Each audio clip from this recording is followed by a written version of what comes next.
Todos, queria cumprimentar a mesa na pessoa do senador Luiz Henrique da Silveira, presidente da Comissão Senado do Futuro. Vou tentar, nos 15 minutos que eu tenho, de apontar alguns caminhos dentro do tema O Brasil que Queremos e o Ensino Superior, Desafios e Oportunidades. Eu colocaria primeiro slide, o Brasil que não queremos. Quer dizer, o que nós não podemos, o que nos envergonha é termos esse cenário distribuído por todas as regiões do país. Então, cenas como estas devem ficar no passado. E isso é vergonhoso e precisamos... eu podia aqui ficar meia hora passando cenas semelhantes, mas esse é o Brasil que não queremos. O Brasil que nós queremos é que cada brasileiro viva numa situação razoável, isso é uma casa popular, e que tenhamos as nossas gerações que estão formadas alegres, com sorriso, tocando violão ou outras atividades artísticas, e esse é o cenário, é o pano de fundo do Brasil que queremos. O sistema educacional brasileiro, ele é dividido em segmentos. O primeiro é a primeira infância, o ensino infantil, de 0 a 6 anos. Depois o ensino fundamental, o ensino médio e profissional e o ensino superior. E eu coloquei aqui, não foi combinado, mas tem aqui um cartoon, né, uma charge, que aponta para que o professor Osíris falou anteriormente. Cada um é cada um, né? Se a gente fizer, por isso é que foi desenvolvido o teste do DNA, que prova que cada ser humano tem as suas características. E nós tratamos a educação como se todos fossem iguais, né? De maneira que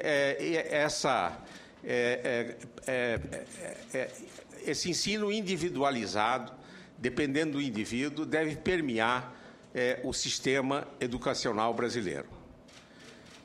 Já foi colocado aqui anteriormente alguns fatos que enquadram a educação brasileira como se fosse uma tragédia. De cada 100 alunos que ingressam no ensino fundamental, somente 53 concluem os 8 anos de estudo e 37 chegam ao ensino médio. Em apenas 62 escolas públicas do país, das 18.653 avaliadas, isso representa 0,33%, os alunos de 5ª a 8ª séries têm uma educação do mesmo nível da média dos países desenvolvidos. O percentual é baixo, mas nós conseguimos em algumas escolas. Por que não transformar, num horizonte de 10, 20 anos, aquele 0,33% em 90%, 95%? Os resultados do PISA, né, que procura fazer uma comparação internacional, com a participação de muitos países, o Brasil, em 2006, ele ficou na 48ª posição em leitura, no universo de 56 países, e na 52ª em ciências e na 53ª em matemática. E o panorama, isso é dados de 2006, continua o mesmo, no 2012, como mostrou o professor Osíris. 1 em cada 5 jovens entre 18 e 29 anos e que vive na zona urbana abandonou a escola antes de completar o ensino fundamental. segundo o trabalho feito pela Secretaria-Geral da Presidência da República, com base na Pesquisa Nacional por Amostra de Domicílios, feita pelo IBGE. E aí nós poderíamos ficar falando aqui por uma semana das fragilidades da educação brasileira. O analfabetismo é uma vergonha. Precisamos colocar o analfabetismo no passado. E, como apontou o professor Osíris, 70% da população brasileira é analfabeta funcional. A desvalorização do professor é uma vergonha. O professor Osíris projetou um slide dizendo que na Coreia do Sul nenhum funcionário público ganha mais do que um professor. Porque no horizonte de 20, 30 anos a gente não chega lá. Saneamento escolar é uma vergonha. Mais de 20 mil escolas públicas do ensino básico não têm água. Então, se não tem água, não tem sanitário. Não é um ambiente ideal para se fazer a educação. A evasão escolar é terrível, né, em todos os níveis, no ensino básico e também no ensino superior. A violência, a depredação da escola são também dimensões que nós precisamos exterminar. É importante a gente notar qual é a visão da sociedade, e aqui eu trouxe algumas charges, como é que o artista ele interpreta a atual situação da educação brasileira, né? Esse de educação mais abaixo é o analfabetismo, as escolas estão submersas, fazem tudo, mas menos elevar a aprendizagem dos alunos. Essa charge superior à esquerda diz que a escola não é lugar para essas coisas, ideias, sonhos, desejos, curiosidades, etc., etc. Então, nós precisamos, num horizonte de 20, 30, 50 anos, também que essa visão dos nossos artistas seja completamente diferente na educação. Eu colocaria, foi mencionado pelo professor Osíris, mas uma prioridade absoluta no sistema educacional termos políticas públicas para a primeira infância. Eu escolhi aqui um monumento grego, né? E diria que a primeira infância são as colunas do sistema educacional. E nós não temos, no Brasil, e uma boa parte dos países, de outros países, não tem uma política para a primeira infância. E essa primeira infância, ela é importante porque o cérebro de um recém-nascido é composto de trilhões de neurônios, alguns já integrados ao circuito intricado da mente. As experiências da infância determinam, dentre os neurônios que ligam os circuitos do cérebro, quais os que serão utilizados. Os que não forem, podem morrer, desaparecem. Assim, as experiências da infância determinam se uma criança será um adulto inteligente ou não, medroso ou confiante, articulado ou não. Na primeira infância, o ser humano tem cerca de 100 bilhões de neurônios. E em 90% dos casos, essas células são formadas até o 4º ano de vida.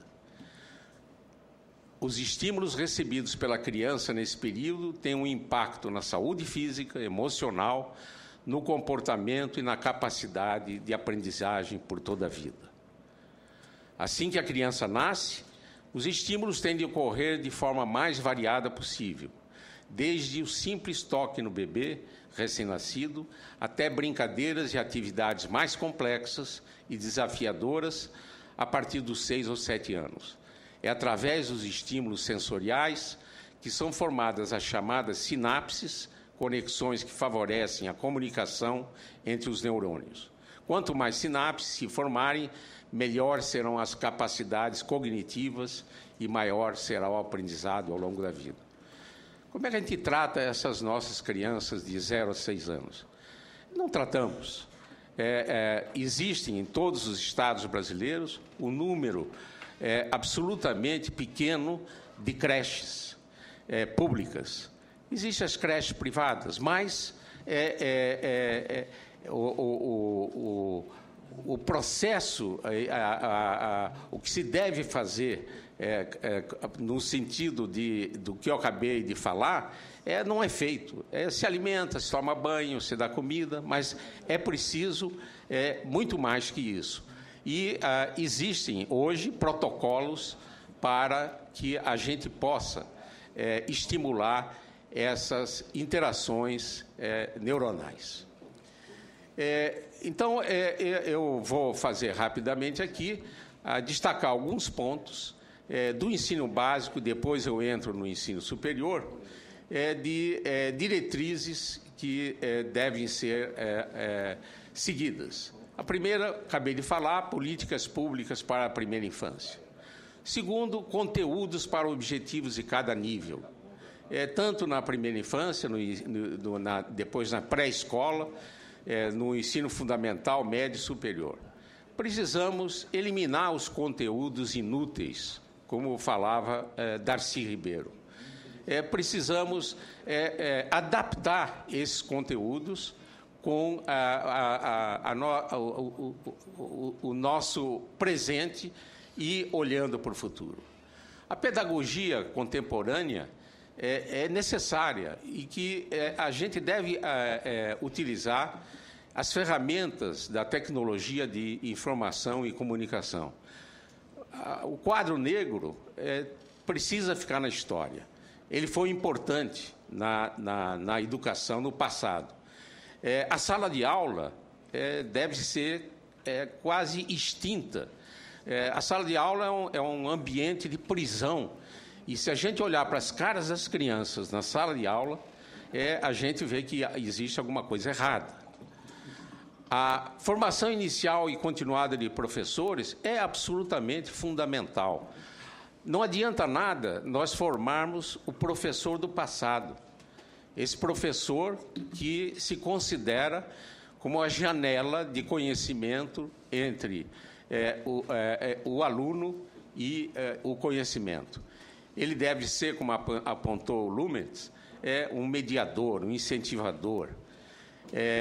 A valorização da carreira do docente é absolutamente fundamental, porque assim, fazendo, nós vamos atrair os melhores talentos egressos do ensino médio para a carreira de docente.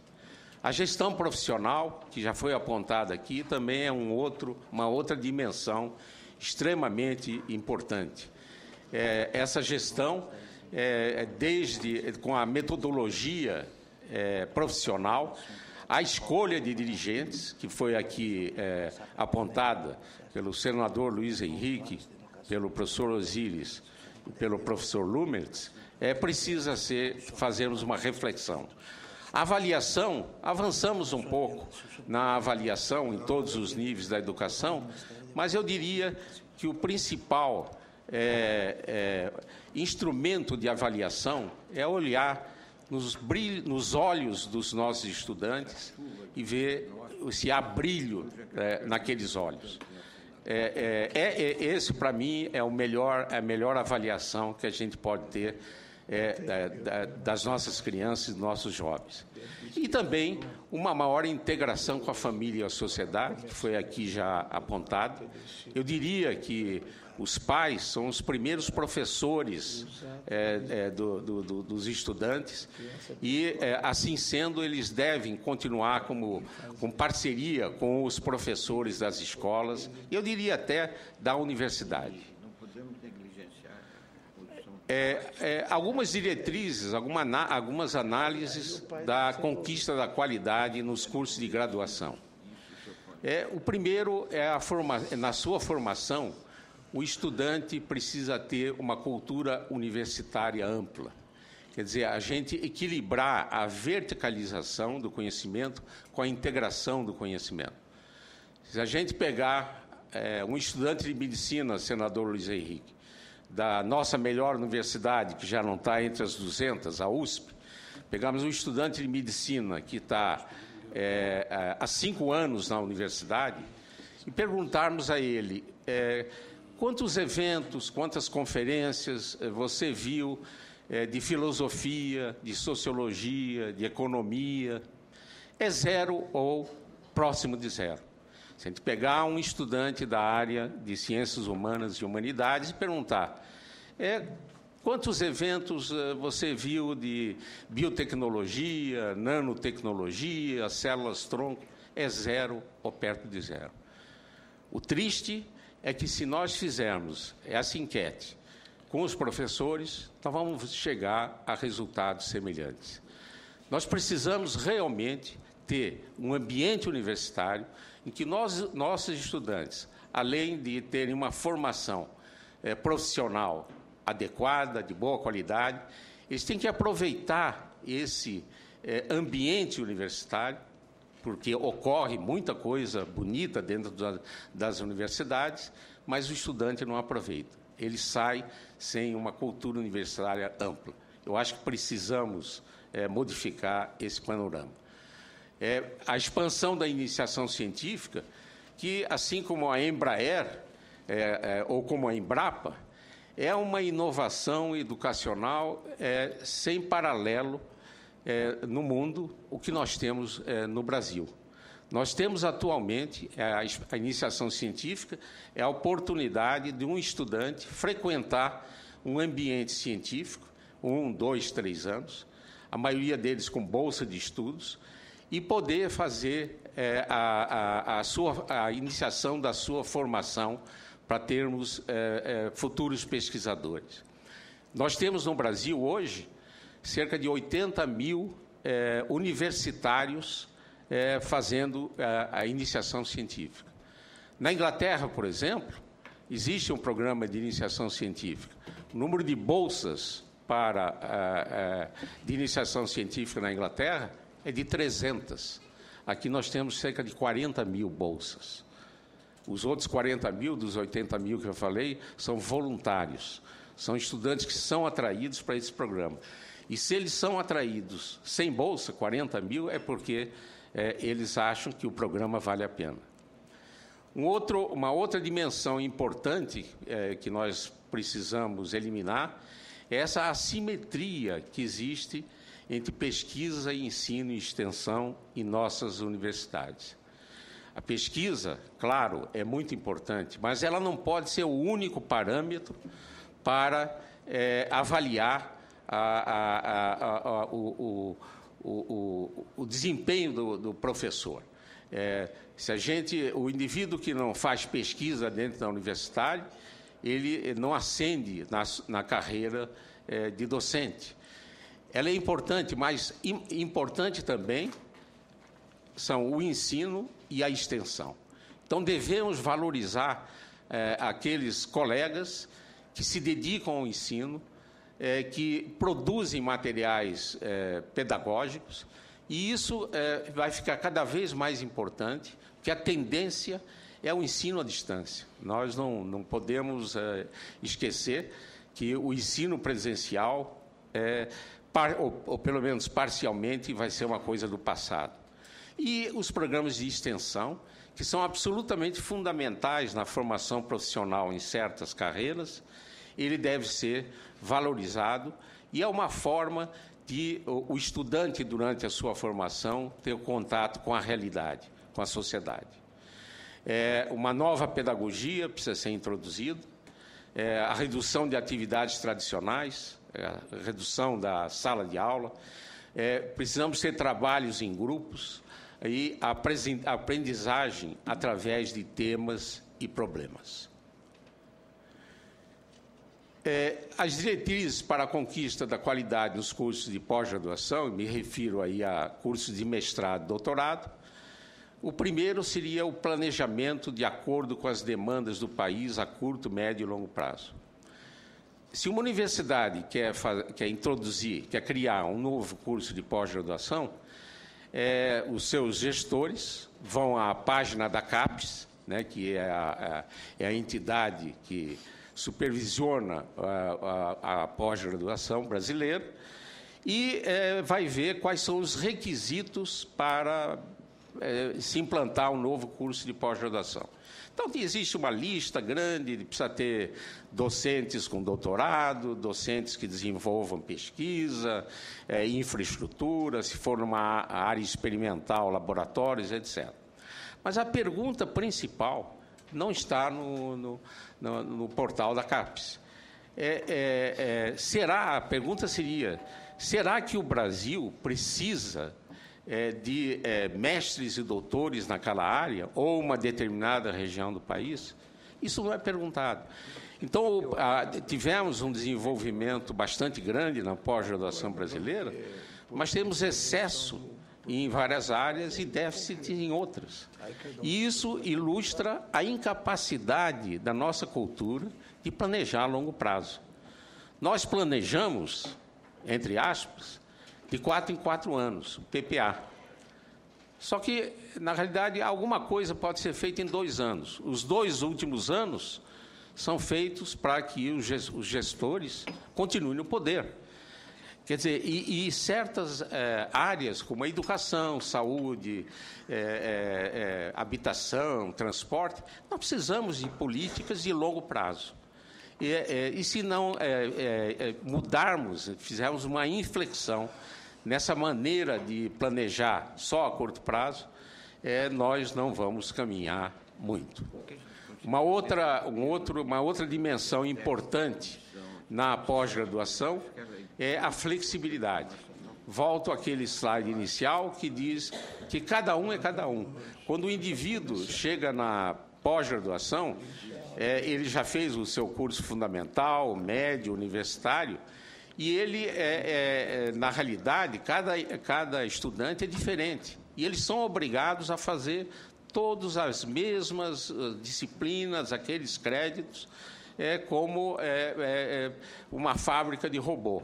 De maneira que a gente precisa, e podemos fazer isso, ter, como fazem os ingleses, um caminho na pós-graduação que depende do arcabouço adquirido por esse estudante que está fazendo a pós-graduação aos 22, 25, 30 anos de idade. Uma outra dimensão é o espaço para a formação de lideranças. Não há espaço para a formação de liderança, nem no ensino médio, nem na graduação e pós-graduação. Talvez nos centros acadêmicos, nos diretórios estudantis, há um espaço e muitos egressos dessas militâncias são hoje lideranças políticas. Mas nós precisamos ter lideranças tecnológicas, lideranças nas áreas de conhecimento. E aí eu me remeto também a essa negligência que temos no sistema educacional brasileiro de identificar talentos e poder desenvolver esses talentos.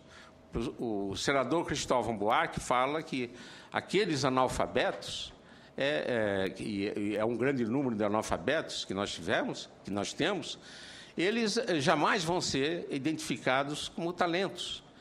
A gente perde esse segmento de jovens, e lembrando que a Organização Mundial de Saúde, ela estima que 2% dos jovens têm uma certa habilidade. Pode ser para música, para física, para literatura. E nós, principalmente no segmento mais carente, muitas vezes esses talentos nem são identificados e, quando identificados, eles não seguem o caminho que poderiam seguir. Eu termino e copio as palavras do professor Osíris, que diz que nós precisamos de novas iniciativas e ousadias para mudar esse panorama. E acho que discussões como essa que estamos aqui fazendo hoje no Senado vão contribuir para que a gente possa realmente materializar o Brasil que nós queremos. Muito obrigado.